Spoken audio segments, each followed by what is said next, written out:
All right, you guys, it's gonna be something a little different. I'm gonna give you guys a throwback. Um, I'm gonna take you back to 1992, 1993, when I got out of Susanville. This is the first time I paroled. But let me set the stage for you guys. So, something you guys got to keep in mind is back around that time in that era, there were very few Southsiders, or prior to 1992, 93, there were very few Southsiders out there in Frisco. You might have had some downtown in the Tenderloin. They were out there selling drugs. There were one here, one there, two or three here. They had a small hood, 18th Street, which was divided. Half of them were Southsiders. The other half identified themselves as being Norteños. But there wasn't really any established Sureño neighborhoods prior to around 92, at least that I knew of. I was gone from like 88 to 92. And in that time, a lot of things had changed. When I got out of prison, that's when I found out that there was an established Sureño neighborhood on 19th and Mission, and this was a hood that we'd have a lot of conflict with. I'm talking about these guys were deep as fuck, and either we catch them slipping or they catch us slipping. And later on, I'd even get in trouble because I would become an NF member. Obviously, I was already an NR member, and I was still banging with these dudes because they were thick, and a lot of these guys, they knew me by seeing me. They knew me on sight because that's how much I had issues with these guys. I had gotten it up with them many times. A lot of times it was by chance. Sometimes it was by design. I go down there, or they come up to our hood. Literally, you got a bus on 14th and Mission that runs the entire mission, the 14 Mission. But a lot of times, the 14 Mission would pull up, and we'd be out there on 24th and Mission just chilling, me and the homies, and all of a sudden a bus would pull up, and like 20 or 30 of them cats would just pile off the bus with baseball bats, bars, crowbars, bottles, and the fight would be on, man. We'd be right there.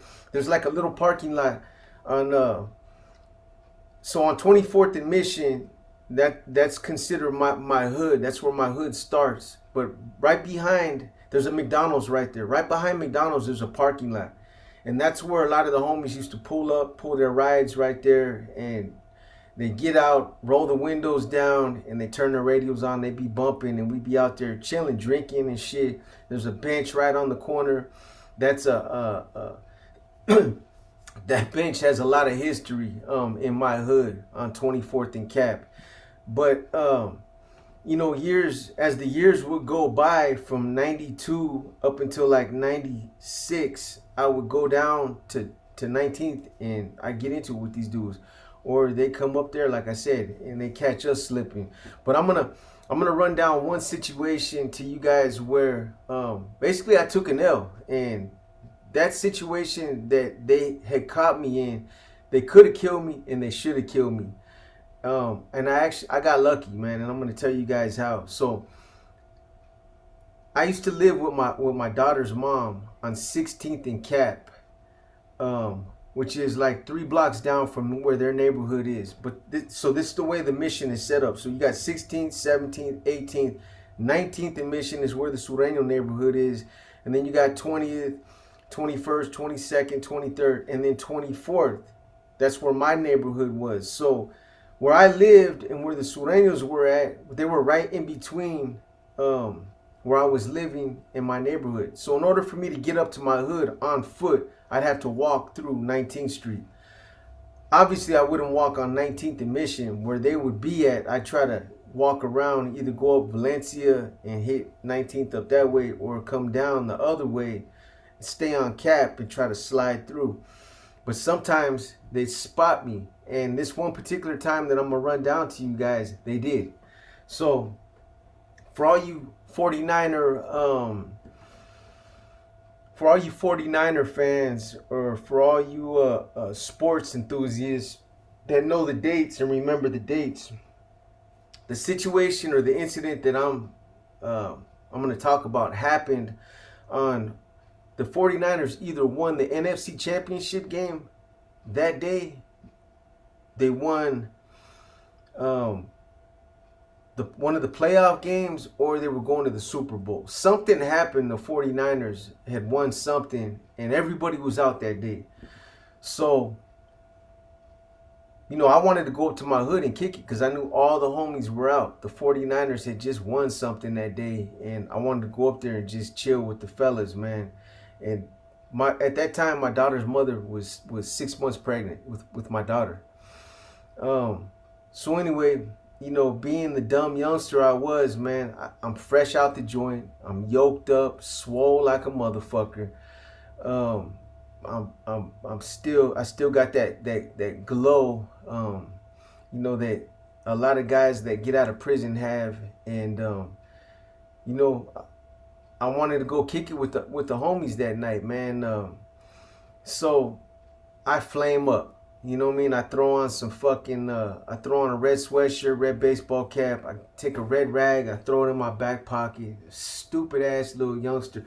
I mean, I know better. I'm an NR member by this time. I'm not supposed to be gangbanging, but I still had it in my blood, man. I was still doing my thing. So anyway, um, my daughter's mom, she knew what time it was. She had grown up in the Mission District, and she was well aware of the fact that the Surenos were deep as fuck on 19th and Mission. They established a neighborhood out there. I had always heard that it was a brother of 5 that had migrated, that had come from LA and had moved to 19th and Lexington. There's like a little alley right there, and they were the ones that kind of got that neighborhood started. Whether it was true or not, I don't know. However, that neighborhood was one of the biggest Sureno neighborhoods in San Francisco. I do know that for a fact. So, and the other thing that was a trip about it was something that I didn't understand was, so the homies, you could be out there in Frisco at that time, flamed up, and if law enforcement seen 2 or 3 Norteños walking together, flamed up, they swoop up on you, jam you up. What are you guys doing? Let me see some ID. They jam us up. However, they used to let these guys throw open block parties. There'd be like 50 to 60 of them cats out there on mission, and they just let them run around like that, and they never fuck with them. I couldn't understand that, man. It's not like I wanted the police to fuck with them, but I just didn't know why they fuck with us when there'd just be 2 or 3 of us together, but yet they let them straight fucking congregate right on Mission Street, and they be deep as fuck, man. I drive by sometimes and I'd see them. And the thing about it too is, so these guys, you had to be careful with these cats, man. They were getting it just like we were, man. They had established themselves as a threat. I used to get into it with them so much that they actually knew me by name. They see me. If they would sight me out there somewhere, they would know me by, and there goes that fool boxer, and the fight would be on, man. But the other thing they used to do is this, man. So the Mission Street, it runs through the entire city. It's a long ass fucking street, one of the main thoroughfares through San Francisco. There's a 14 Mission, the bus that runs up and down Mission Street. So it would go down towards 24th through 20th, 19th, all the way down 16th, go all the way downtown to the Tenderloin. Now, what these Southsiders used to do is, a lot of the buses in San Francisco, they run off of electricity. They're on cables. So if you were dumb enough to catch a bus, to catch like the 14 Mission and go past 19th, if you were dumb enough to jump on a bus and be flamed up, you were gonna get caught slipping, man, straight up. Because what these cats would do is, they would literally scan the bus. When the buses would go by, they scan the bus to see if they could see anybody that was flamed up or anybody that looked like a Norteño. And if they did see somebody, they'd run after the bus. They chased the bus down, and one of them would jump up on the back of the bus, grab the cables, and pull the fucking cables off the line so that the bus was shut down. Then they'd run up on the bus in front of everybody, and it'd be on. They'd come up in there and they fucking You know, they could stab you, just stomp you the fuck out. You know, I heard of one time a homie was on there, and they ended up getting into it on the bus. Homeboy jumped off the bus, they ran after him, and they ended up shooting him. But that's the type of shit they used to do. The other thing is that 14 mission. There'd be times when we be up on 24th and Mission, and you know so you got the McDonald's. That's where my neighborhood starts, on 24th and Mission. You used to have a McDonald's right there on the corner. Behind the McDonald's, there's an alley. That's a famous alley. I had a lot of fist fights back there. And then there's a parking lot where a lot of the homies would park their cars, roll down all the windows, and turn on their fucking beat, and we just all be standing outside drinking beer.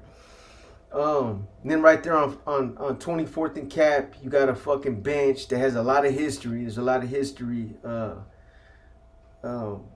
about that bench right there in my neighborhood. Anyway, so we'd be out there in my hood, and all of a sudden the 14 Mission would pull up. We're just drinking. We're out drinking Beasto, and all of a sudden the 14 Mission would pull up, and about 20 or 30 of them cats would just pile off the bus with baseball bats, crowbars, bottles, and the fight would be on, man. They just end up trying to, rush whoever was out there. I remember a lot of times just kicking back, and all of a sudden, one minute we'd be chilling, and next minute we'd be out in the middle of the street, just straight thumping, man. So anyway,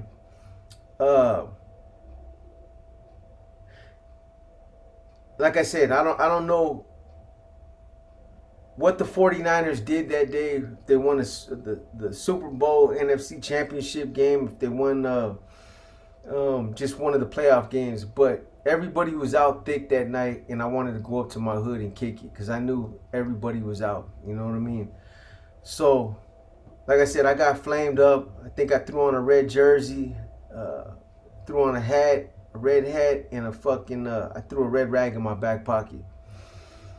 Now, like I said, my daughter's mom, she knew what time it was. So when we started walking up towards 17th and Cap, she was like, hey, it'd probably be a good idea for us to either walk up to Valencia and go past 19th and Mission, or walk down a little bit further and go around, so that we don't end up running into some trouble, some problems over there. I used to get into it with the Southsiders all the time with her. I'd be with her and I'd be drinking, and I'd see one, and I put my beer down, and next thing you know, I'm rushing somebody. Or it would always happen at a time when it was unexpected. It didn't matter who I was with, where we were at, what we were doing. I wouldn't even say nothing. I just put my shit down and go into effect. But anyway, so we're walking that night, and we're trying to go up to my hood, and so we're walking up 17th and Cap, and she suggests, like I say, that we walk around, and I tell her, no, we'll be cool. You know what I mean? Let's walk straight up Cap, and for the most part, if we would have been cool, if I wouldn't have been flamed up, but because I was flamed up, I was getting a lot of attention, and that's where, for whatever reason, my mind went blank. I should have knew better. I shouldn't have put her in that situation, because she was pregnant. She was 6 months pregnant with my daughter, but I wasn't tripping on none of that, man. My mentality, I still, I thought I was a little tough guy. I thought I could handle any situation that I ended up putting myself in. I had a blade on me. That's all I had. I didn't have no heat. I didn't take nothing with me that night. Anyway, so when we were walking up 17th and Cap, I remember I had a homeboy named Benny Sanchez. He was an older dude, dope fiend. That's all he did was sling dope and he was trying to support his habit out there on the streets. But he was on a 10-speed, and so while we're walking, he rolls up, and he's just kind of like, he's just rolling beside us as we're walking, and kind of like escort. That was like a little escort up towards the hood. And Benny's a good dude, stocky, been around. I depended on, I always looked at him like, he was a good homie. He was an older dude that had been around. He done time before. So, we're walking, and then I end up seeing another homeboy, Ray Ray from Morgan Hill. He was a homeboy he was from Morgan Hill, but he was living in the city. He was strung out. He was another dude. That's all he did was chase the bag all day. But he just started walking with us. We were going up to 24th, and he was like, yeah, I'm headed up that way myself, bro. So he started walking with us. So we're walking, and I remember we get up to 18th and Cap. Like, we're almost to the corner, and I see a tan Monte Carlo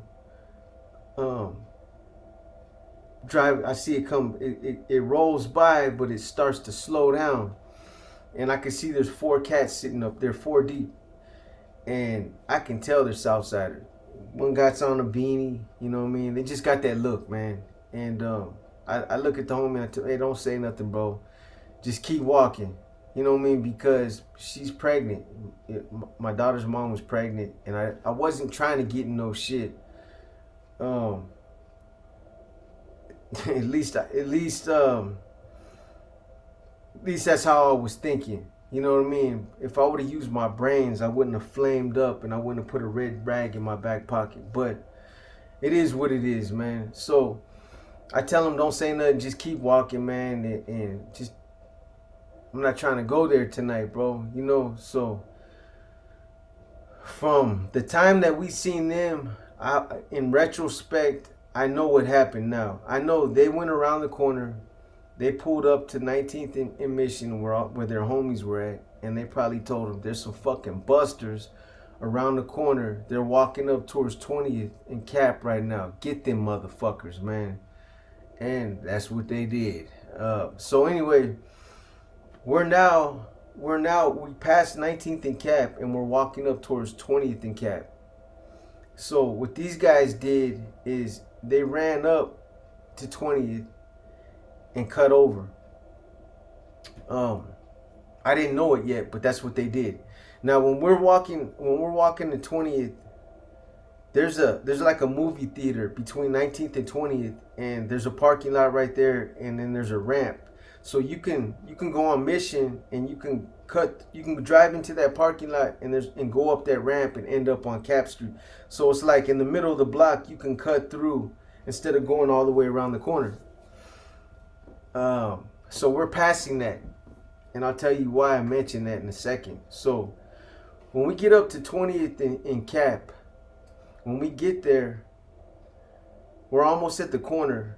I'm not even bullshitting with you guys, man. There was about 30 Southsiders that came running around the corner. I mean, these dudes got baseball bats, crowbars, bottles. They had all kind of shit. When I seen them, I already knew, man, that there was nothing that I could say that was gonna diffuse that situation. There's nothing I could have did. I could have turned around and just ran, you know what I mean? But they would have came after me. There's no way avoiding that situation. It was gonna crack off straight up. I looked at her and I told her, get the fuck out of here, go home. And she started crying. She's like, I'm not leaving you. I said, get the fuck out of here. Go home, man. She was causing me more of a problem than I already had. I'm trying to watch her, and I'm thinking about her safety, but at the same time, I can't even think about mine unless she gets the fuck up out of there, man. You know what I mean? So at some point, she thought they were going to kill me, man. Later on, she told me that, but that's why she didn't want to leave. She thought that was the last time she was going to see me. I mean, I don't blame her. They came around the corner, mossy fucking deep, man. So anyway, all I see her walking through them.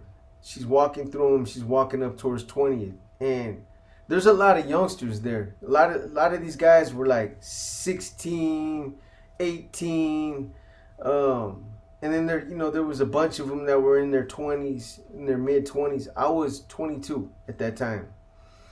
So there's one youngster in particular that called me by my name. I never seen him before, but the motherfucker knew me by name. He straight up He's like, hey, what's up, boxer? He was like, what's up with that fucking red rag in your pocket? He's like, give me that rag, homie. And like I said, man, I knew there was nothing that I could say to diffuse that situation. I knew we were gonna get off, no matter what. You know what I mean? I wasn't gonna fucking punk out and start begging these fools. So, you know, he asked me for my rag, and I tell him, man, chill out, man. You guys need to chill. You know what I mean? I'm just passing through your fucking hood. You know what I'm saying? I ain't trying to go there with you guys.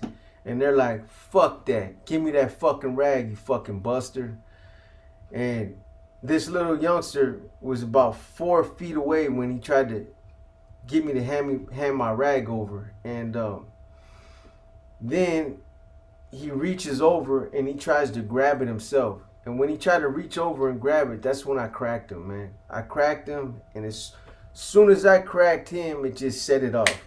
As soon as I hit him, I get hit with like 3-4 bottles at the same time. And out of my peripheral, I see Benny go this way, and I see Ray Ray go this way. That's all I seen, man. Them cats came after me. They didn't go after Ray Ray. They didn't go after Benny. And I seen these cats. I seen them. So anyway, I'm in the middle of the street, and now I'm getting them up with these dudes. They're on both sides. They're trying to get around. They're trying to get behind me. So I'm backpedaling in the street, and I keep turning from side to side, getting them up with these dudes all the way down until the point where they were coming at. There was too many of them, man. You know what I mean? There was too many of them. I turned around, I hit the motherfucking burners. I did what I had to do, man. I started cutting tread, man. You know, at that time I was a lot slimmer, I was a lot younger, and I had some fucking escape sticks on me, man. I fucking booked it. So I'm booking down towards fucking 19th and Cap. I'm running like a motherfucker. Now, I told you guys there was a movie theater that had a parking lot, and then there was a ramp that cut through. It's a good thing that I took off when I did. If I would have took off a minute later, I would have been done. I would have been fucking done, man. Because as I'm running past this ramp, I see another 15 or 20 come running up the ramp. These motherfuckers were trying to box me in. I'm telling you, if I would have left 20 seconds, if I would have been 20 seconds, I would have left 20 seconds. I wouldn't have started running until 20 seconds later, they would have caught me. Because when I ran past the ramp, I remember more bottles came flying. All I heard is a bunch of glass breaking when I ran by the ramp. And now these guys are on me too. I bullshit you not, man. When I was running, there was at one point I turned around and looked behind me. It looked like all I could see was Surenos behind me, like it looked like 1,000 of them motherfuckers. I mean, obviously there wasn't. There was like probably 40 of them. Between all of them, but it looked like they filled up the whole street, and like they were all on the sidewalks, man. It was like all I could see was motherfucking Surenos coming at me.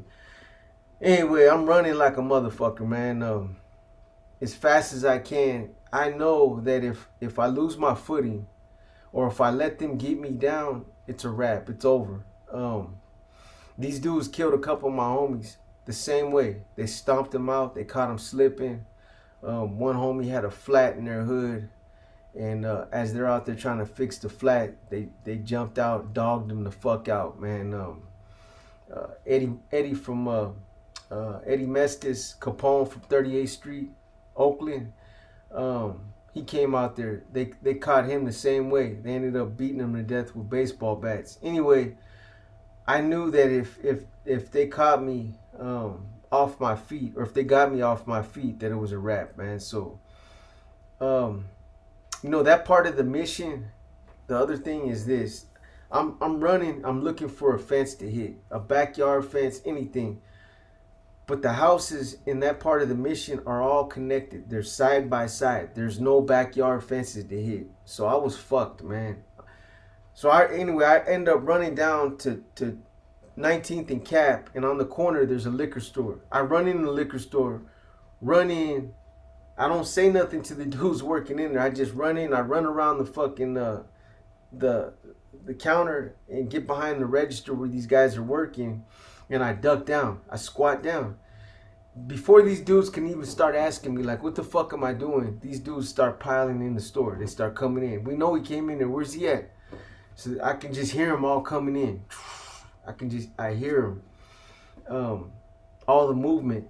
And then from my right, I look over and I see him going into like the storage room. Like this dude's standing right here blocking me. And I tell him, man, don't move. Stay right there. Stay there, man.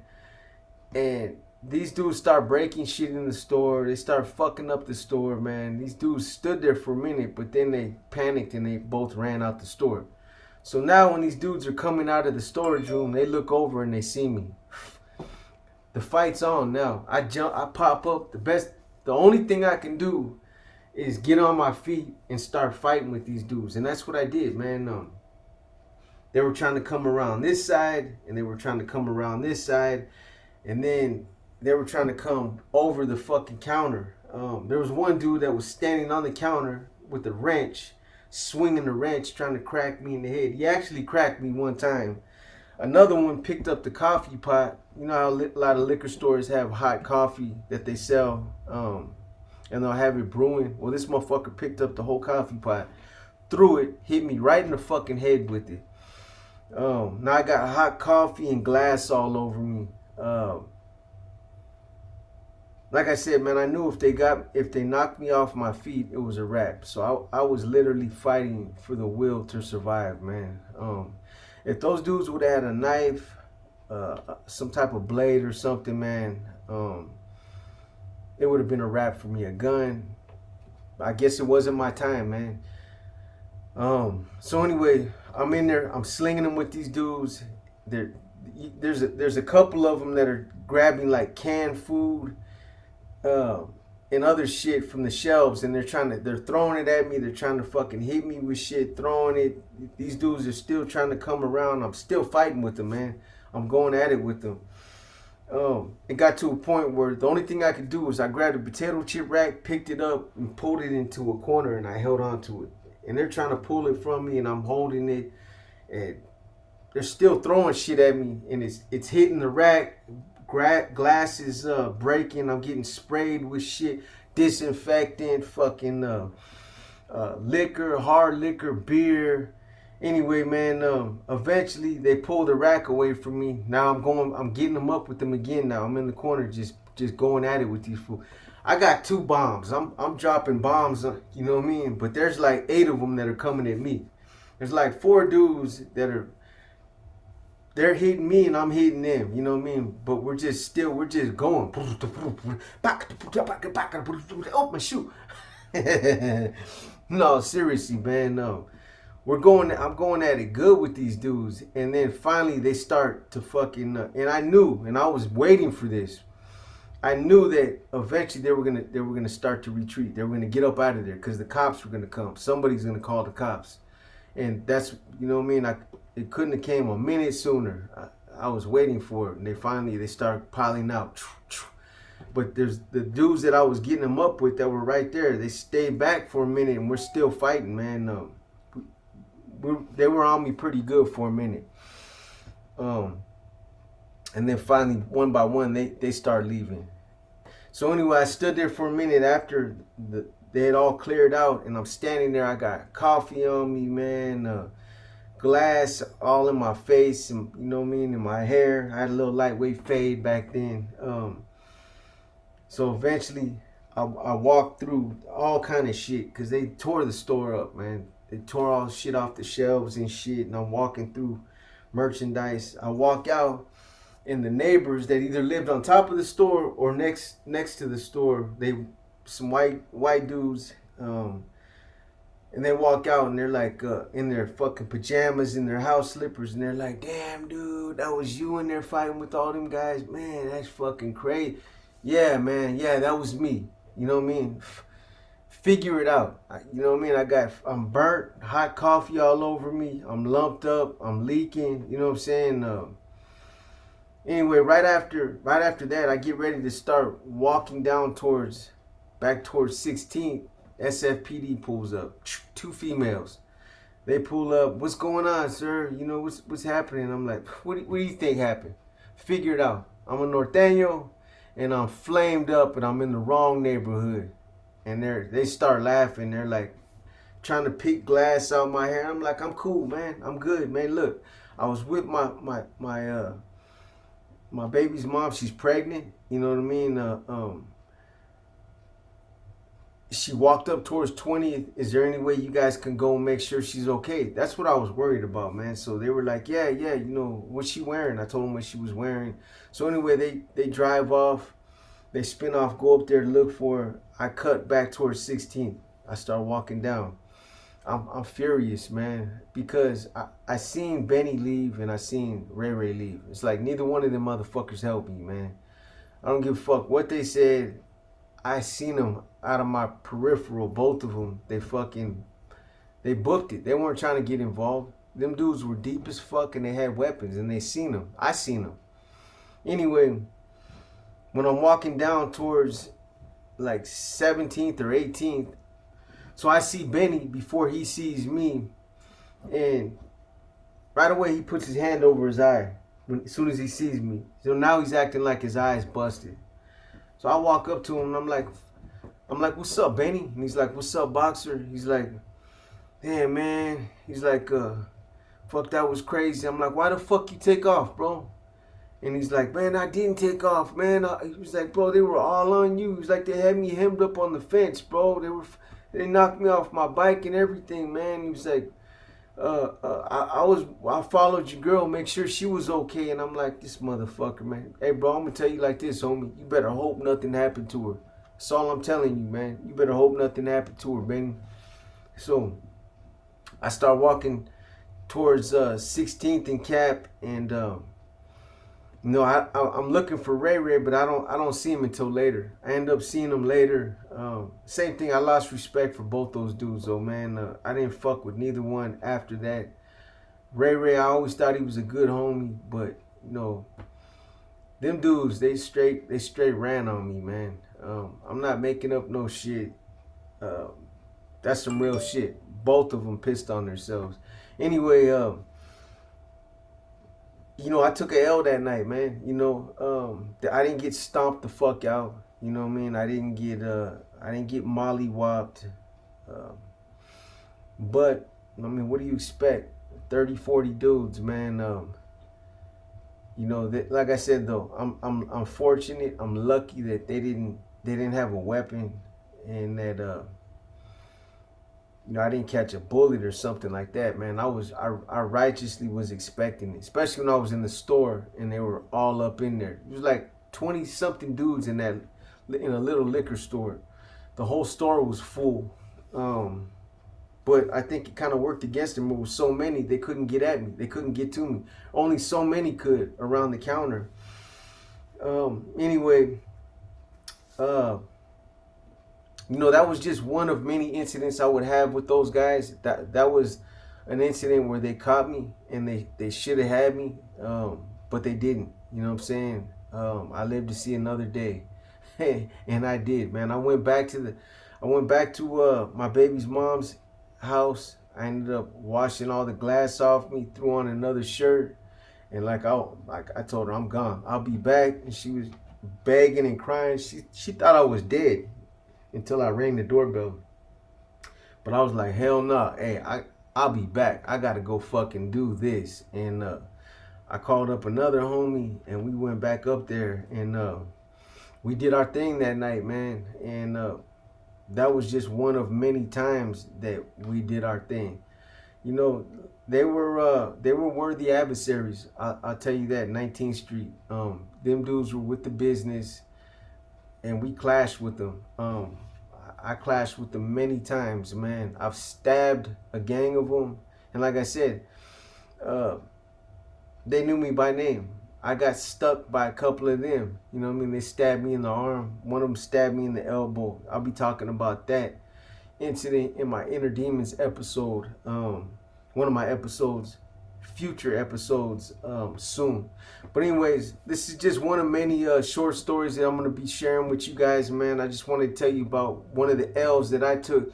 Everybody takes an L, man. Even even motherfucking soldiers take L's. If you ain't took no L, you ain't been in no fights, man. You know what I'm saying? I've been in a lot of fights. Um, you know, when I say I gang bang, I literally gang bang. I think some of these guys that say that they gang bang, especially a lot of these guys from Northern California that come from these little towns, these little cities, I think because they threw a red rag in their pocket, maybe they got into a couple of fucking after school fist fights, that they gang banged. I think a lot of these guys that talk about um, them gang banging, they probably been in like 3 real fights in their whole life, but yet they somehow were gangsters and they were gang banging. The fuck out of here, man. I want to hear about it. You know what I mean? I want to hear about how they used to gang bang, real stories, but they don't have those stories. Like, let's hear about how you used to gang bang. What is your definition of gangbang, man? You know what I'm saying? Just wearing colors and throwing up signs, or throwing some rocks at some windows and shit. I don't know, man, but I think a lot of these guys that claim that they gangbanged, I don't buy it, man. You know what I mean? Especially some of these little towns up in Northern California where these dudes grew up. You know, you got LA, man. You know, Northern California had their way of gangbang, and we didn't take a page out of their playbook. The Mission was gangbanging back in the 70s, man. But everybody knows that out there in LA, man, they're doing it on another level. I mean, you go from one street to another and you're in another neighborhood. You can't walk 5 blocks down without going through 4 or 5 different neighborhoods, and you know, motherfuckers are trying to come at you. You know, we had it on some level out there in the city, but even then, it was tamed way down than it is out there in LA, man. You know what I mean? That's just keeping it real. But a lot of these guys, man, that said they grew up gang banging and they're from some of these small cities in Northern California, I don't buy it for 1 minute. You know, I think they identify themselves as being Norteños, and because they wore red, and maybe they got to a couple fist fights in school, they identify themselves as being gangbangers. It's crazy. Anyway, I hope you guys enjoyed this, man. This was just something short. I'm gonna be doing a lot more of these type of I don't know if you want to call it a profile, these type of throwbacks, just these short stories like this where I get into some of the incidents that I had when I was out there in the streets when I was really gang banging. Anyways, I hope you guys enjoyed it. I'm out.